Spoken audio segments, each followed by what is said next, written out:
Qual é a razão social da sua empresa? É conseguir auxiliar as pessoas a mudarem o nível de consciência. Seja você bem-vindo a mais um Negócios em Foco, seu encontro semanal com o mundo dos negócios. Hoje uma entrevista muito especial. Esses dias eu estava no Instagram, dando uma olhada ali nos meus stories, e eu vi uma pessoa com uma voz assim, uma voz tranquilizante.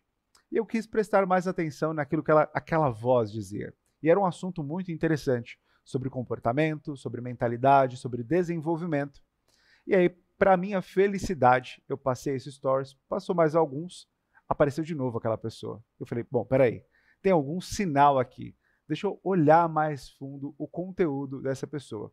E quando eu tive a oportunidade de acessar um pouco mais, com mais de profundidade esse conteúdo, eu vi que era uma pessoa de uma jornada e uma trajetória extraordinária no desenvolvimento humano. Por isso, hoje, a nossa convidada, que é uma amizade recente, vai trazer para a gente vários insights e vários pensamentos importantes para melhorar o seu comportamento e a sua vida como um todo. Com vocês, Lúcia Barros. Ela é professora, criadora da plataforma Life is Good para o desenvolvimento do potencial humano com mais de 17 mil alunos. É um prazer receber você aqui. É um prazer estar aqui, Adriano, com você, com a sua audiência. Bom, já dei uma introdução aqui que você foi uma figura constante nesses meus últimos dias, mas só o pouco conteúdo que eu tive acesso já gerou algumas transformações e várias reflexões em mim. Então acho que o nosso papel hoje também é trazer para a nossa audiência essa mesma percepção sobre aquilo que para mim foi tão importante. Mas antes da gente entrar nessa linha, eu quero saber qual história você conta da sua história. Bom, Adriano, eu sou uma pessoa apaixonada por desenvolvimento de potencial humano. Então, isso é o que eu faço sempre, fiz ao longo da minha carreira, mas de formas bastante diferentes. Eu fiz primeiro como jornalista, especializada principalmente nas áreas de saúde e de comportamento. Fiz como professora universitária, então dei por 10 anos aulas na ESPM, em São Paulo. Sou a criadora do primeiro curso de Mindfulness e de Ciência da Felicidade para a ESPM. Sou até hoje professora da Nottingham Business School na Inglaterra. Sou autora do Grupo Companhia das Letras. Tenho livros publicados por eles aqui no Brasil e por uma editora norte-americana nos Estados Unidos, que é a The Experiment New York. E de 2 anos para cá, passei a me voltar mais e mais para o digital. Então, eu sou uma apaixonada por potencial humano, por desenvolvimento de potencial humano, passando isso para os outros, mas fazendo isso comigo também, o tempo todo, né? Me desafiando e aprendendo. Uma vez eu li que, é uma frase até do Einstein, né? Que ele dizia, olha, na verdade, o que eu sou? Eu sou um grande curioso. E esse traço de curiosidade eu tenho muito forte. Então, eu quero saber o que nos torna melhores a cada dia. E como é que nós contribuímos mais para a sociedade? Porque eu digo que eu sou uma professora de desenvolvimento pessoal que tem um olhar para a sociedade, né? Um dos meus mestrados na Inglaterra é um mestrado em sociologia, pela Universidade de Londres. E eu tenho muito presente isso de que nós temos desafios hoje como sociedade para os quais nós não daríamos boas respostas se não mudarmos o nosso nível de consciência. O nível de consciência, ele é mudado no indivíduo, para que a gente, então, possa dar melhores respostas para questões do indivíduo, mas em questões também da sociedade. Então, eu acho que essa é um pouco a minha história e, lógico, né? Sou mãe, sou casada, tenho paixão pela minha família, vivo em São Paulo, mas eu tenho um pé em Londres, porque meu marido é britânico e a família dele está lá, então a gente está sempre indo para lá também. Então, lido com várias questões e sou uma empreendedora. né? Assim como as pessoas que estão nos ouvindo, eu sou uma empreendedora também, né? A vida inteira eu empreendi e acho muito bom. Essa sua visão a respeito da sociedade e, na verdade, essa necessidade de ser curiosa para descobrir mais sobre o potencial humano, quando que ela começou? Em qual momento você sentiu que talvez fosse a área que você realmente queria seguir e você entendeu que era um chamado ali? De verdade, eu acho que desde sempre. Eu escrevo desde muito nova, mas muito nova mesmo, de tudo, assim, conto, crônica, poesia, e sempre escritos voltados para uma investigação do que é ser humano. E eu sempre soube que eu queria trabalhar com gente, de alguma forma, e eu fui, ao longo da minha vida, desenvolvendo esse trabalho de diversas maneiras diferentes, mas sempre ancorado no estudo e no compartilhamento do conhecimento. O jornalismo é isso, os meus livros são isso, as minhas aulas são isso, as minhas palestras para a empresa são isso, a minha atuação no digital é isso. Então, veja, são várias formas diferentes de se exercitar o mesmo propósito. Bom, já que são tantos anos de estudo com esse foco, acho que a pergunta, pela sua definição, vai ser uma resposta talvez que nos traga uma grande reflexão. O que é ser humano? Essa é uma excelente pergunta. E em épocas de inteligência artificial ainda mais. Mas, fundamentalmente, vamos lá, ser humano é uma espécie cujo nome é Homo sapiens. É uma espécie bastante antiga, portanto, nós temos um cérebro muito antigo, que navega hoje um mundo muito novo, para o qual este cérebro não tem automatizadas as melhores respostas. Então, eu entendo que ser humano é fundamentalmente um ser social, nós somos a espécie mais social deste planeta, a espécie cujo maior traço adaptativo é a colaboração, e isso é um dado extremamente importante e que eu faço questão de repetir a exaustão sempre que eu posso, porque nós estamos vindo de muitas décadas e mais de um século, na verdade, de uma narrativa de que o ser humano é individualista. E essa narrativa, ela é falha, e se a gente persistir nela, a gente irá para um caminho muito ruim, num século que a gente tem o maior desafio para nós como espécie, porque nós temos verdadeiros desafios de sobrevivência da espécie. E quando a gente entende que nós somos, sobretudo, seres sociais e que o nosso cérebro está programado para ser feliz na colaboração, a gente começa a entender que o nosso propósito neste planeta é fundamentalmente o de colocar os nossos talentos a serviço dos demais e colaborar com os demais. E nós somos, o ser humano, ele é um ser de narrativa. Então, a narrativa que a gente se conta, ela vai dar o tom da nossa vida. Se eu embarco na narrativa errada, eu vou ter uma vida muito mais difícil do que se eu começar a entender de verdade, e isso é neurociência, né, entender que este é um cérebro programado para a colaboração. No começo da sua fala, você disse que ser humano agora é uma definição cada vez mais importante em função da inteligência artificial.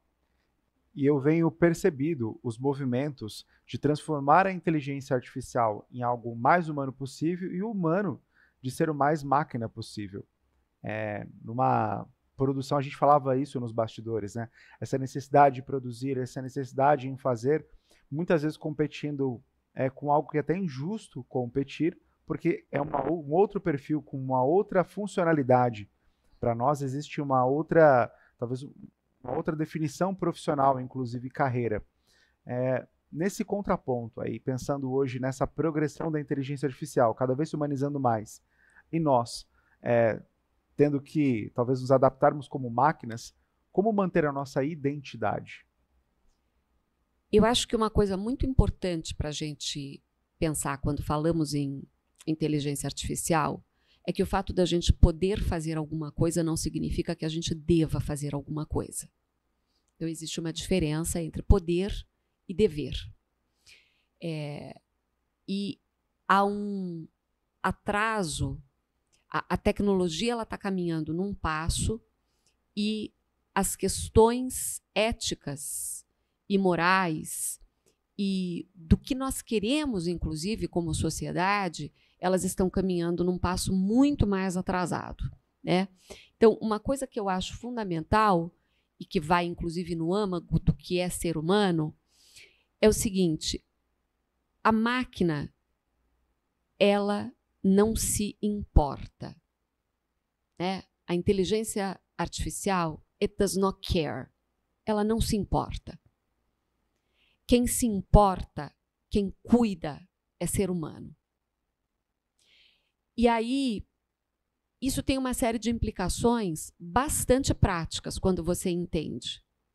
Uma delas é que, por exemplo, eu acho que tem um debate importante para ser feito como sociedade de que a gente não deveria dar rostos humanos a máquinas. Porque os seres humanos, eles têm, como somos seres sociais, como o nosso cérebro está programado para a colaboração, nós buscamos o humano em tudo. Por exemplo, a gente tende a humanizar os nossos pets, os nossos animais de estimação. Isso é um traço do humano porque o humano se importa.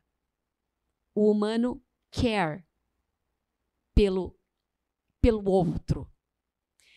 Se a gente pega uma máquina e dá para ela um rosto humano, a gente começa a se confundir e achar que aquela máquina, ela se importa com a gente, sendo que ela não se importa. Ela é uma programação.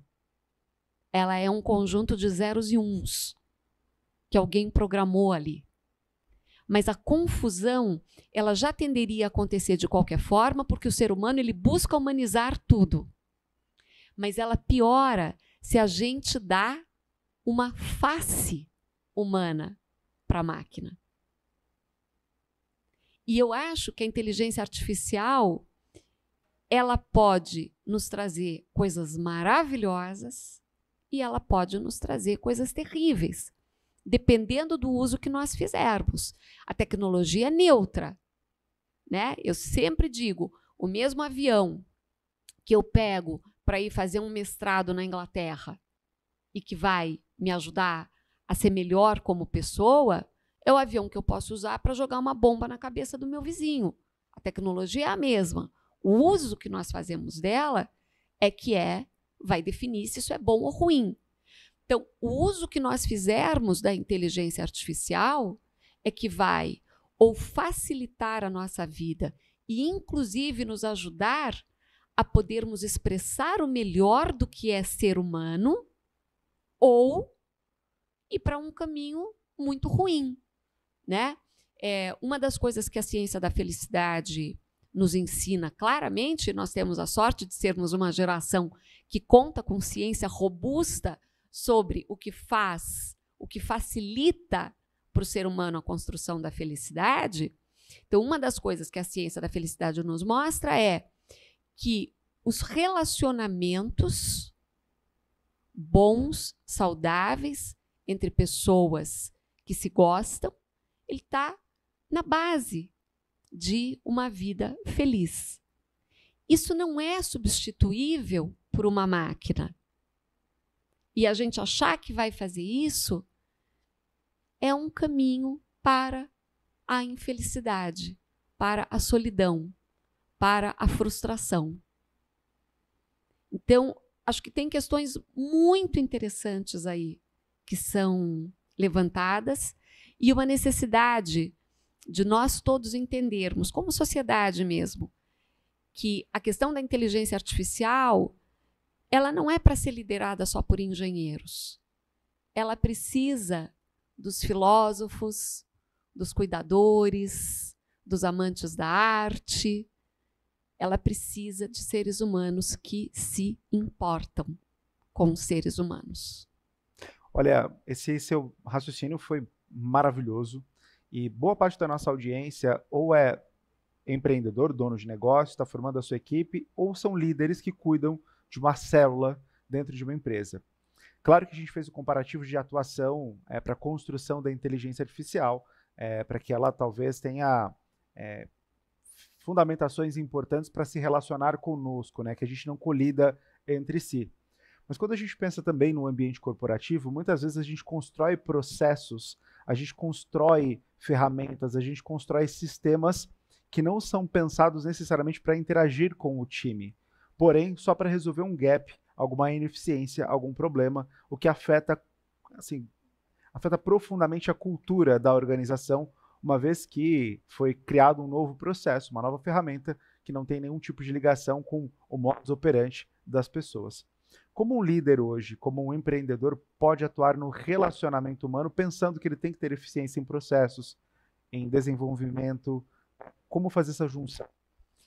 Na Nottingham Business School, onde eu dou aula há muitos anos, eu dou aula para o pessoal de pós-graduação, MBA e MSc. E o meu tema é liderança mindful, ou seja, quais são as características que nós precisamos que as lideranças tenham hoje, uma vez que nós temos desafios novos, né? E uma coisa que eu considero fundamental para um líder neste século é a compreensão de que o lucro, ele caminha de mãos dadas com times felizes. Times felizes são times que inovam mais. E a inovação, ela sempre foi necessária, claro, mas neste século ainda mais, porque os nossos ritmos aceleraram muito e eles continuarão a acelerar.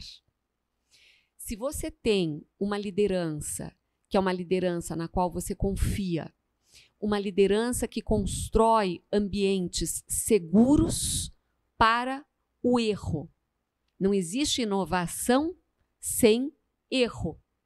Não tem como, né? Erro é parte de processo para você chegar ao sucesso. Líder que não entende isso mata o espírito inovador. Então, você ter esse entendimento de que os números do seu bottom line, eles não estão divorciados do bem-estar das pessoas. Ao contrário, eles são um reflexo disso, né?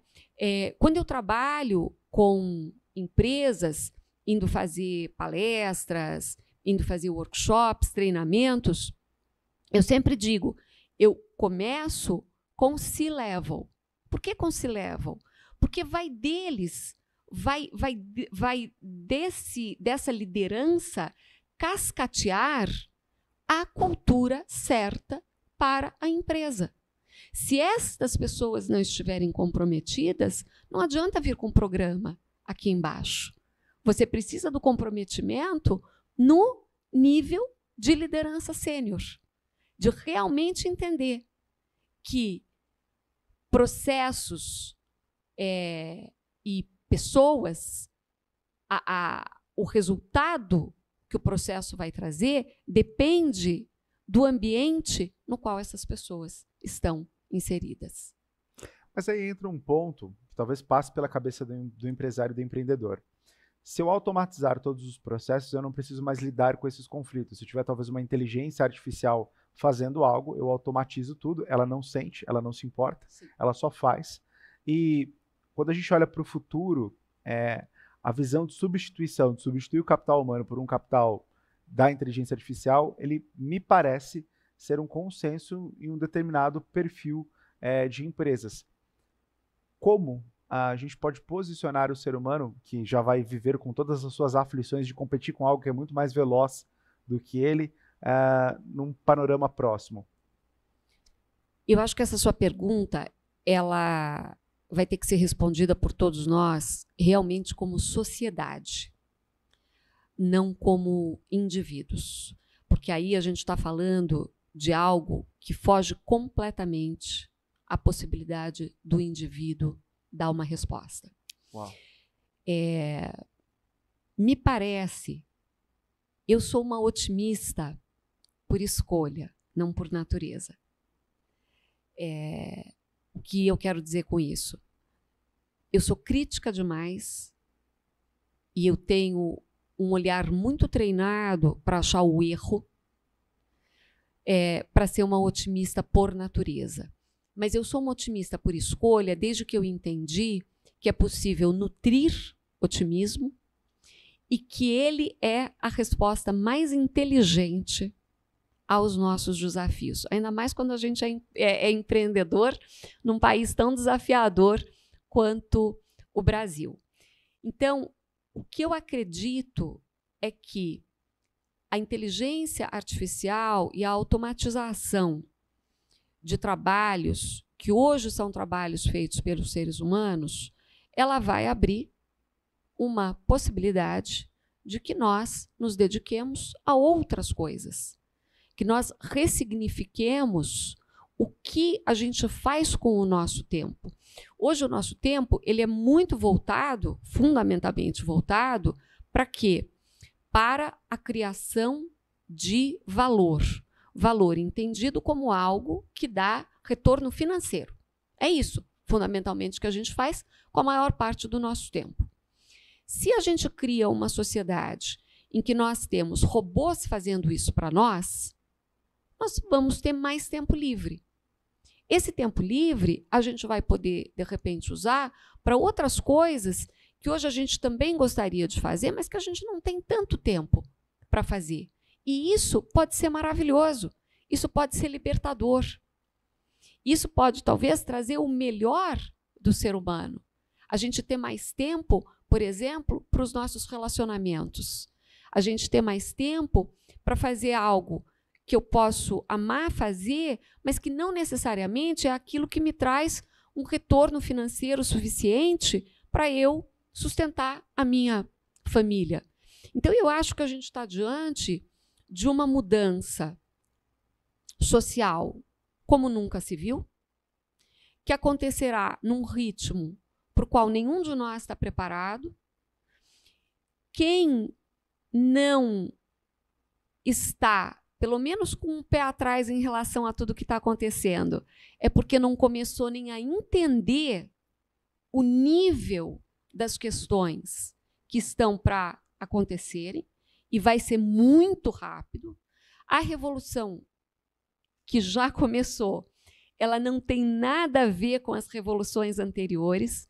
Quem faz essa comparação não entendeu nem a profundidade, nem a velocidade do que está acontecendo. Mas, de novo, eu acho que pode ser muito positivo se nós, como sociedades, fizermos as escolhas certas. A escolha certa que eu acho que precisa ser feita é, seja o que for que o ser humano invente, é preciso que haja como compromisso fundamental o bem-estar do próprio ser humano. Senão, para que é que serve? Para que é que serve? E se a gente está falando que o compromisso fundamental é o bem-estar do ser humano, a gente também precisa entender que isso significa não colocar uma carga ainda maior de retirada de recursos desse planeta num nível que não permita ao planeta a regeneração. Porque vamos fazer uma coisa simples, um exercício super simples, todo mundo pode fazer junto agora. tampa o nariz e fica sem respirar e começa a ver por quanto tempo você consegue contar o seu dinheiro. E aí você vai ver que se você não tiver condição de respirar, o seu dinheiro não serve para porcaria nenhuma. Uau. Uau. Com certeza, todas as pessoas que estão nos assistindo agora, espero que tenha, no mesmo nível de profundidade, essa reflexão chegou em mim, chegue até você aí em casa. Inclusive, deixe seu comentário sobre essa grande reflexão da Lúcia. Bom, então acho que a gente entra muito na sua área. Se nós vamos aprimorar as nossas habilidades, nós vamos olhar para outras áreas da nossa vida que hoje talvez a gente não tenha condição de olhar porque existe algo nos assessorando, como explorar esse potencial humano? Como desenvolver as nossas capacidades? Talvez eu tenha aqui tanto líderes, mas também pais, mães, que vão desenvolver o potencial de um cidadão dentro de casa. Eu queria que você trouxesse para a gente um pouco dessa tua percepção, esse trabalho que você faz do desenvolvimento do potencial humano. A primeira coisa é que o potencial humano a gente desenvolve a vida inteira. Então não importa aonde você está nesse momento. De verdade, não importa os desafios que você está passando. Desafio é parte da nossa experiência humana compartilhada. Todos temos, né? Eu posso chegar para fazer uma palestra para 1.500 pessoas que eu nunca vi na minha vida e eu posso afirmar com toda certeza que todas elas ali estão passando por desafios e desafios grandes. Pode ser em áreas diferentes, pode ter momentos mais calmos, momentos mais difíceis, mas a jornada humana ela é uma jornada de desafios. Então, é gostoso, é reconfortante saber que nós podemos o tempo inteiro desenvolver o nosso potencial, porque nós temos aqui a coisa mais maravilhosa, mais espetacular do que qualquer inteligência artificial, que é o cérebro do Homo sapiens. O cérebro do Homo sapiens, ele é um órgão plástico. O que isso quer dizer? Ele é um órgão treinável e que ele fica bom em tudo aquilo que você treiná-lo para fazer. E se você treinar bastante, esse treinamento ele pode acabar, inclusive, sendo automatizado, o que significa que ele se torna um hábito. E aí você está no melhor dos mundos, quando você escolhe conscientemente nutrir hábitos de saúde, de produtividade, de felicidade. Desenvolvimento de potencial humano caminha de mãos dadas com construção de uma vida feliz. Então, eu me apaixonei pela ciência da felicidade quando eu fiquei grávida das minhas filhas. Eu tenho gêmeas, que estão com 17 anos agora. E quando eu fiquei grávida das meninas, eu me fiz a seguinte pergunta: o que eu mais quero para esses dois seres humanos? E para mim a resposta foi muito óbvia. Eu quero que elas sejam felizes. Então eu fui fazer aquilo que para mim é o óbvio. Se eu desejo alguma coisa, eu vou estudar a respeito disso, para saber como é que você faz isso da forma mais eficiente. Uma coisa boa da nossa espécie é que nós somos uma espécie capaz de transmitir conhecimento. Tem aquela história, né? Eu vejo mais longe porque eu estou apoiada no ombro de gigantes, que são todos aqueles que vieram antes de mim. E aí eu descobri a ciência da felicidade, que era algo que quando eu tinha 20 anos de idade não existia. A ciência da felicidade ela é muito nova, ela surge aí na virada deste século, né? No início ali dos anos 2000, e ela só vai mesmo começar a ficar mais popularizada depois de 2010, 2015.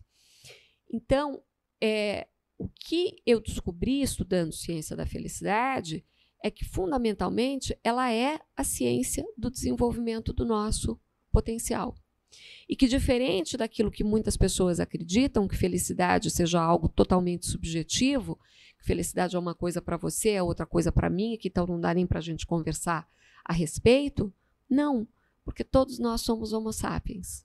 Todos nós temos este mesmo corpo-mente, e eu falo isso como uma palavra só, corpo-mente, porque é um organismo só. Tudo que afeta positivamente o meu corpo afeta positivamente a minha mente e vice-versa, porque é uma coisa só. E quando a gente começa a entender que há hábitos que nós podemos conscientemente escolher e nutrir, e que estes hábitos me farão uma pessoa melhor, estes hábitos me farão uma pessoa mais colaborativa, mais produtiva, que tem melhores relacionamentos, que é capaz de contribuir melhor com o outro, por que eu não adotaria esses hábitos? É uma decisão inteligente. Você escolher começar a conhecer isso e trazer isso para a sua vida. E é fundamentalmente isso que eu faço através dos meus programas. A RGP, que é a Reprogramação Geral da Presença, e o FastPass, Felicidade e Potencial Humano. Então, é treinar as pessoas nesse caminho, que eu digo que é o caminho da gente ser 1% melhor a cada dia. Se a gente se propõe a ser 1% melhor a cada dia, quem aqui gosta de economia sabe que a gente está falando de juros compostos. Portanto, a gente está falando de algo que é, né, numa escala de crescimento muito maior do que uma adição, do que uma simples multiplicação, né? Então, e é gostoso, porque significa o quê? Que a gente tem a vida inteira para ser melhor. Eu acho isso espetacular. Eu confesso que quando eu entendi um pouco mais sobre hábito, muitas coisas mudaram na minha própria percepção. Afinal de contas, talvez os pais, não sei, obviamente, os filhos, quando crianças, eles, talvez alguns é mais fácil, mas para outros há o hábito de escovar o dente. Tem que ensinar por muito tempo e cobrar por muito tempo, acompanhar por muito tempo até que se torne um hábito. E a pessoa nunca mais vai perdê-lo. Tomar banho e etc. Hora para deitar, hora para acordar. E a gente vai formando hábitos.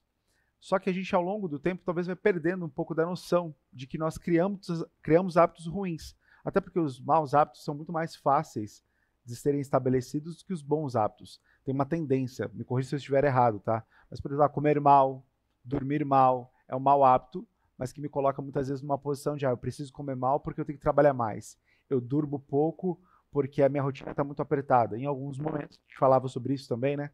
Em alguns momentos é necessário, mas permanecer nisso talvez nem era tão necessário assim, mas já se tornou um hábito. Tornou um hábito eu fazer uma péssima organização do meu dia para que, consequentemente, eu tenha que me punir dormindo mal ou comendo mal. Faz sentido esse ponto? A ciência do hábito, ela é maravilhosa, porque o cérebro, ele é um órgão que equivale a mais ou menos 2% do corpo, do peso corporal, com um altíssimo consumo energético, entre 20% e 30%.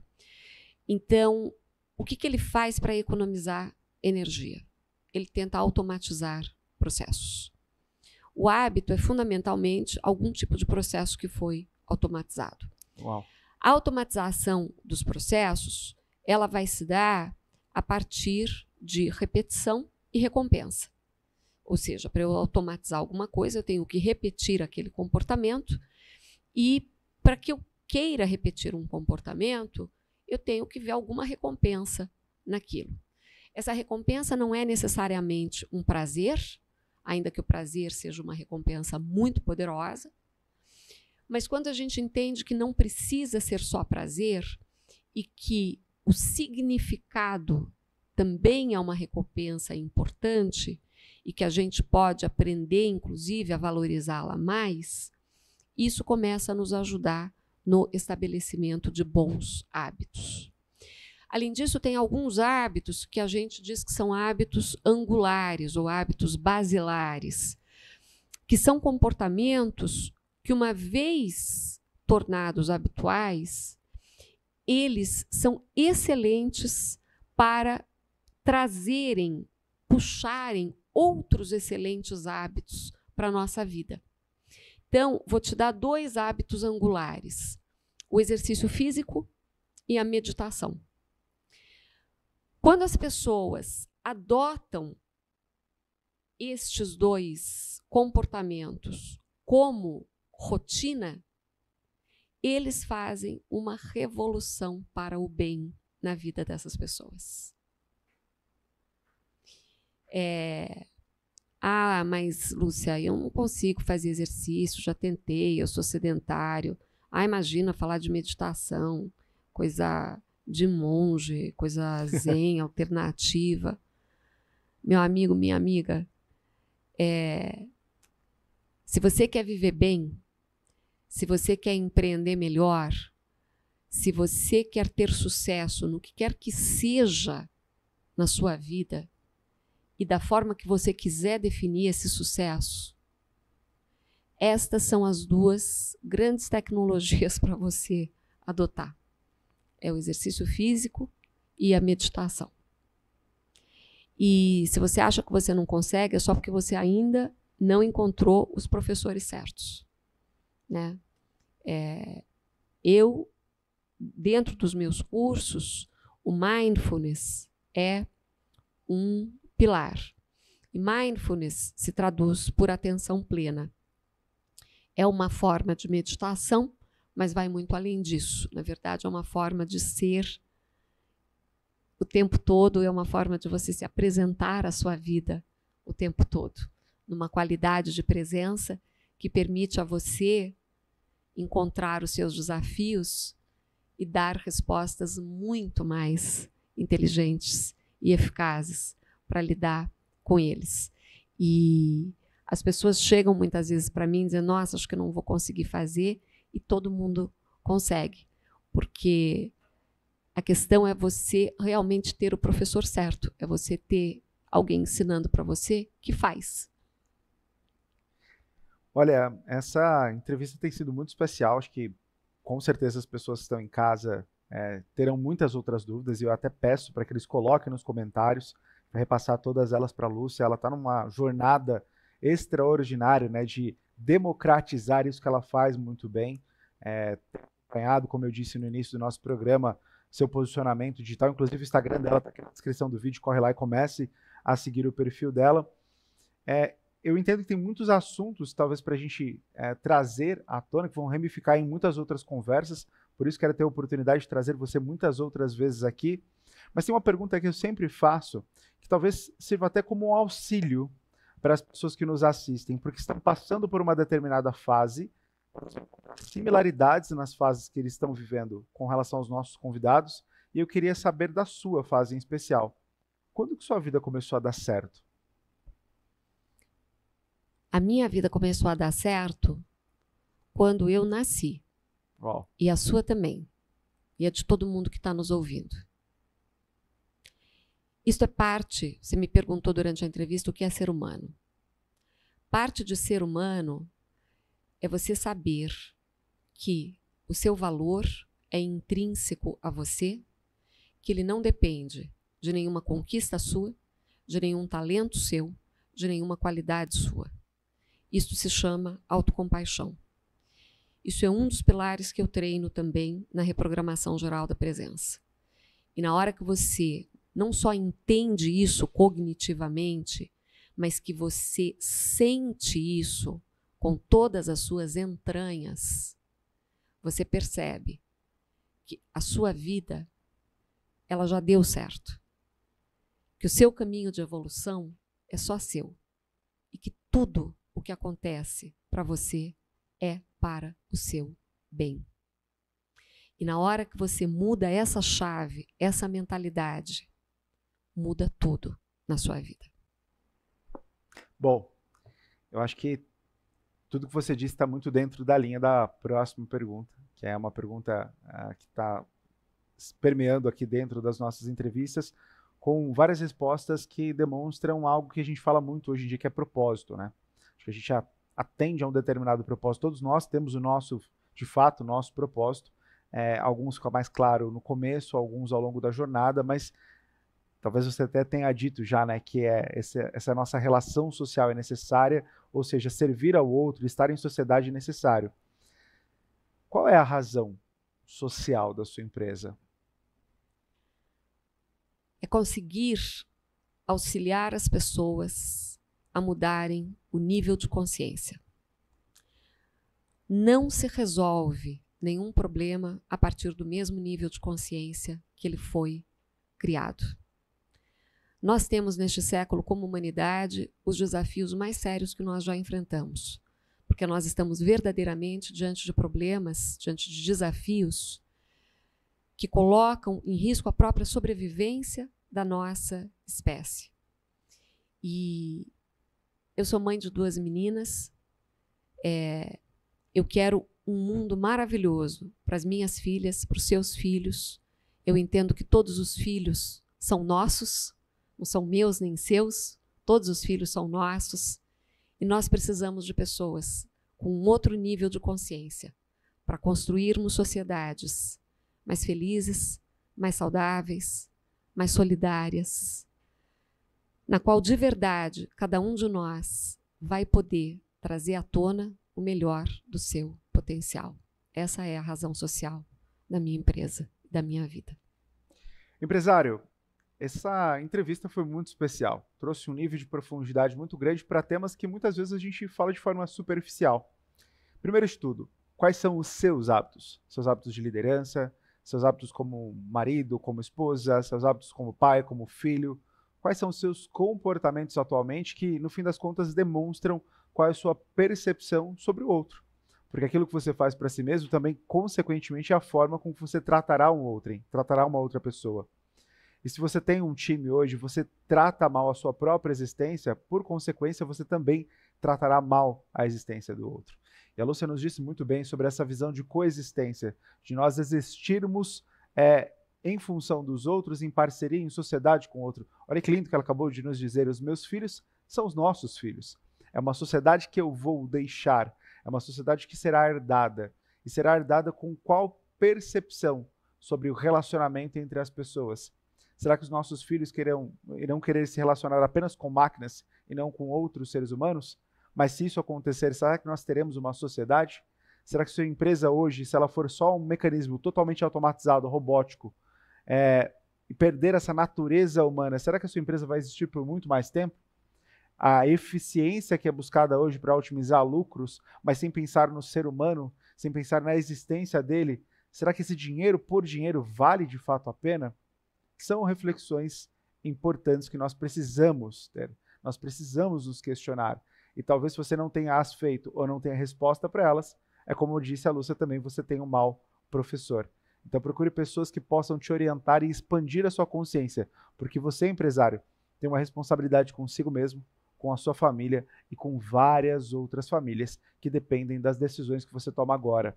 Então eu desejo que você tenha uma mente aberta, uma plasticidade mental para abrir para novos conhecimentos, para que você consiga interpretar melhor como a sua empresa deve existir nessa sociedade e, por consequência, transformar todo o ecossistema ao seu redor. Agradeço muito a Náutica, nosso grande patrocinador, esse espaço aqui em Alphaville, para mais de 100 pessoas sentadas, onde você pode fazer o seu evento, podcast, talk show, live de lançamento. Agradeço ao Tim, que está por trás das câmeras aqui, cuidando da gente. Agradeço ao Jadson e a Jax Media, que é uma empresa parceira que ajuda a gente no posicionamento digital.